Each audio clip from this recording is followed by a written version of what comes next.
homeschool mom to a kindergartner and a first grader. I have 2 babies too, but I wanted to do a mid-year homeschool check-in as we're approaching the end of the first semester and talk about how we're doing with language arts and math, what curriculum we're using, have we stuck with it, where we're at, all those things. I'm going to start with my kindergartner. She breezed through the Logic of English Foundations A during the first semester, and we are already started on B, and it's going really well. This kind of takes you from introductory phonograms and CVC to more complex words. It has more of the digraphs, more of the consonant teams, and this is just flipping through the rest of the semester to show where we're going.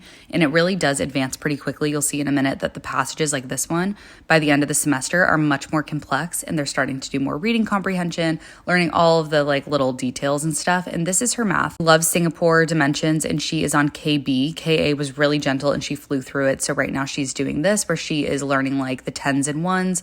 We're doing some introductory work with number bonds, and then that will progress into number sentences. I really love the way that they scaffold this, and by the end of the semester we'll touch on money and time a little bit, and she will have all of these skills right here. It's just really crazy to flip through a workbook and see the progression and knowing how fast they're going to go. We're on to my first grader. So she's on Foundations D for Logic of English, and I really love it. She's doing really well. We just started it and it is much more complex. Every lesson has a lot of different components with it, but she's reading fluently now. So it's really just getting into the details of parts of speech and sentence structure and more advanced spelling and comprehension and all of that. Logic of English is seriously the best curriculum I have ever encountered. I think it's so amazing. This right here just shows all of the rules. We do Singapore dimensions for math for her as well, and we are on K. We're about to start 1B. So this is 1A that I'm flipping through right here, just showing a lot of the work that she's done this year. It ended with shapes and stuff, but we got into double-digit addition and subtraction. We're about to get into this. So I'm opening my box right now of the 1B, and we're planning on starting this next week.